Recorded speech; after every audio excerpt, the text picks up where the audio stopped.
नमस्कार दोस्तों और हमारे आज के एक्सप्लेनर में आपका बहुत बहुत स्वागत है। आपने कभी सोचा है कि चेतन भगत की किताबों से लेकर अरविंद अधिगा की द व्हाइट टाइगर जैसी बुकर प्राइज जीतने वाली किताबों तक इंडियन इंग्लिश लिटरेचर ने ये सफर कैसे तय किया? आज हम इसी कमाल के इवोल्यूशन को स्टेप बाय स्टेप समझने वाले हैं। चले एक नजर डालते हैं आज के हमारे रोड मैप पर। हम सबसे पहले देखेंगे कि ये नया दौर शुरू कैसे हुआ। फिर हम आज के भारत की उन कहानियों और थीम्स को एक्सप्लोर करेंगे जो राइटर्स बता रहे हैं।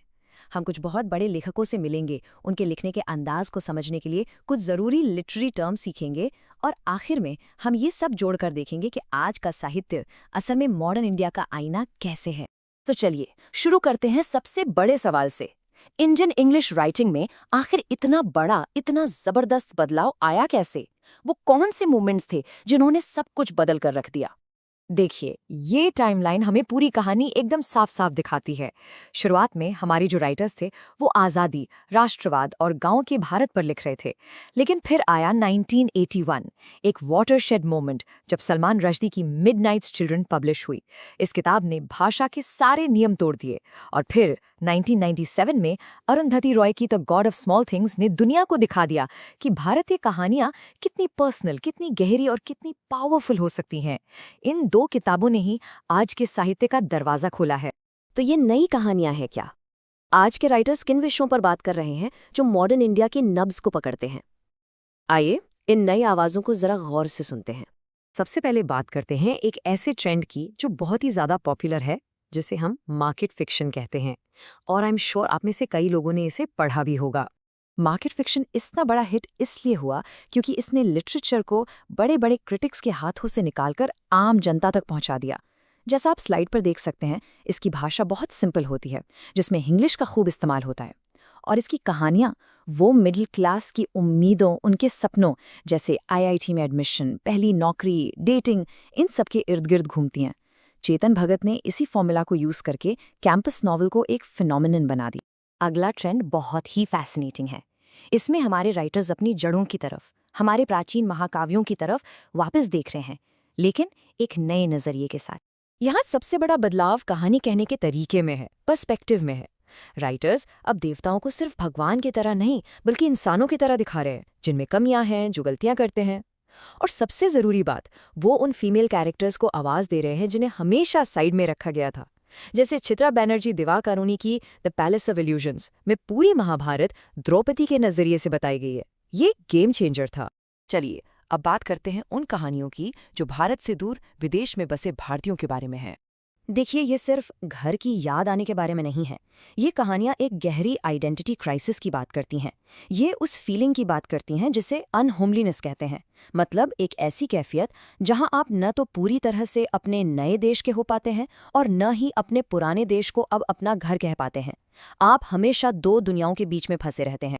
और अब हम एक बहुत ही जरूरी और पावरफुल आवाज की बात करेंगे, जिसे अब जाकर दुनिया भर में सुना जा रहा है।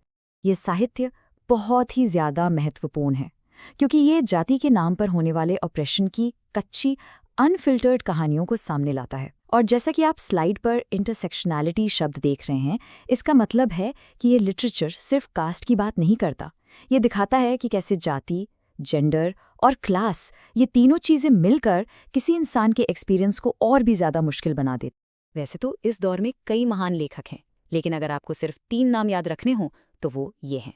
चलिए देखते हैं कि ये तीनों कैसे मॉडर्न इंडिया की बिल्कुल अलग-अलग तस्वीरें हमारे सामने रखते हैं। ये टेबल इन तीनों के फर्क को एकदम क्रिस्टल क्लियर कर देता है। एक तरफ है अरुंधति रॉय, जो अपने फिक्शन में पॉलिटिकल एक्टिविज्म को बहुत खूबसूरती से बुनती हैं।